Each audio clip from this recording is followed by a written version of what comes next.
Los Angeles in the 1850s was recorded by a U.S. Census to only have 12 free black people residing in Los Angeles County. One of the first black LA pioneers was Robert C. Owens, who the LA Times titled as the richest colored man in Los Angeles. He was born a slave in 1806 in Maryland and later gained his freedom in Texas right before moving to LA. In 1854, Owens began buying up land on San Pedro Street. The Owens home soon became one of the centers of the black community where early religious meetings and business gatherings were conducted. Biddy Mason was born a slave in Georgia in 1818 and was brought over to Southern California by her master, but later took action to become legally free. As a free woman, she lived in the home of Owens and became an active member of the black community in Los Angeles by assisting the less fortunate and founding the first African Methodist Episcopal Church that in later years was where the United Civil Rights Committee of Los Angeles' Freedom March began. This march was held in June of 1963, attracted between 1,000 and 2,000 participants, and at the time was the largest civil rights demonstration in the history of Los Angeles. This community that Robert Owens started and Biddy Mason developed has grown immensely over the decades, as you can see from this U.S. Census. However, even up to the 1960s, the African American population is a minuscule minority in comparison to white population in LA.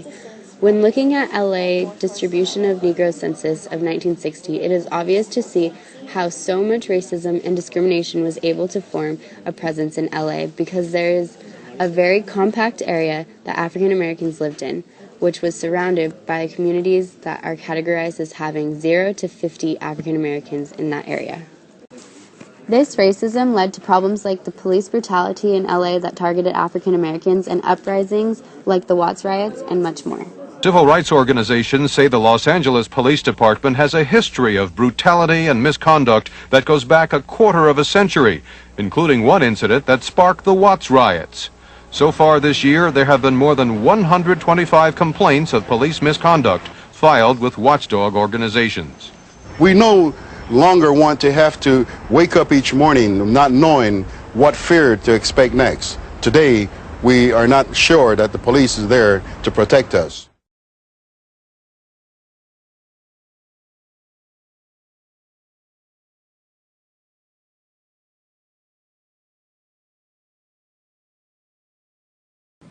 During the civil rights movement in the 1950s, there were certain goals that African Americans wanted to accomplish in order to achieve full justice and equality.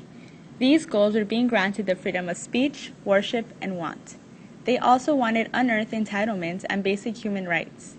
In addition, they wanted the power over their own lives economically, as well as political equality and full citizenship.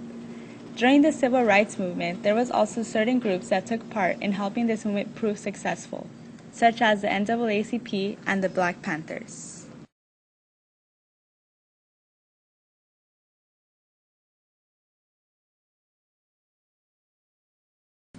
In 1954, there was a case called Brown v. Board of Education that stated that the doctrine of separate but equal had no place in education. The passing of this law led to the passing of another law in 1964 called the Civil Rights Act that also outlawed segregation in restaurants, schools, parks, playgrounds, libraries, or any other public facility. Although these laws were passed, there was a slow acceptance socially, and the struggle to receive the equality that African Americans wanted continued.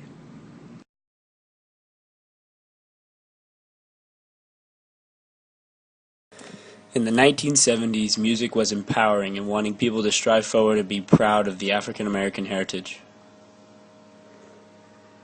In 1965, riots in Watts, and the 1972 Watts Stax concert as two bookends that talk about the turmoil of the times in 65 and the rebirth of these positive attributes and building ourselves up.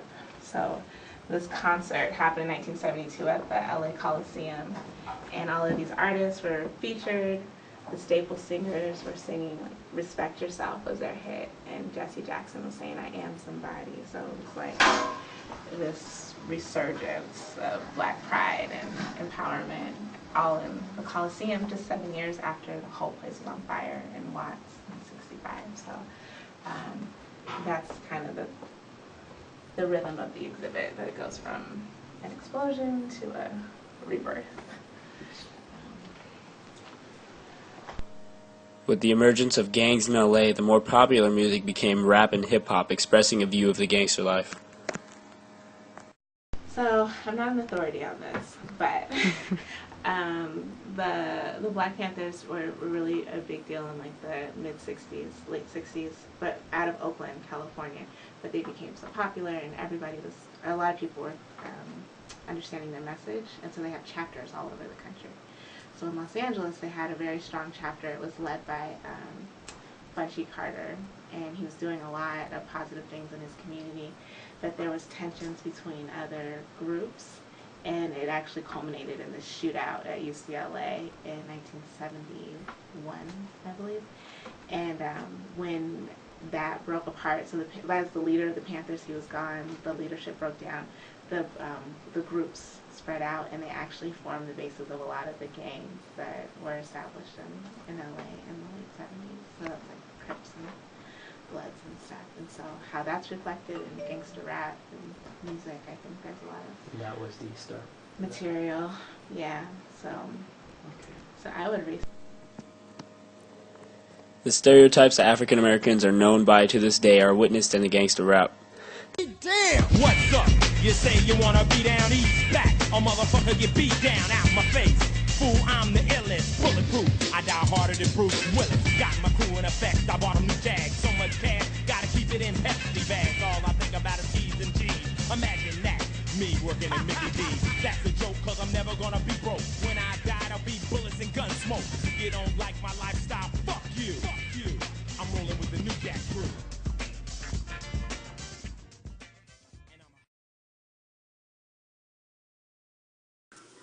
If we look at the images and stereotypes of African Americans, it is clear that they have changed a great deal when comparing the past to the present. For example, in the late 1900s, gangster rap was the main identifying factor that gave life to all these stereotypes.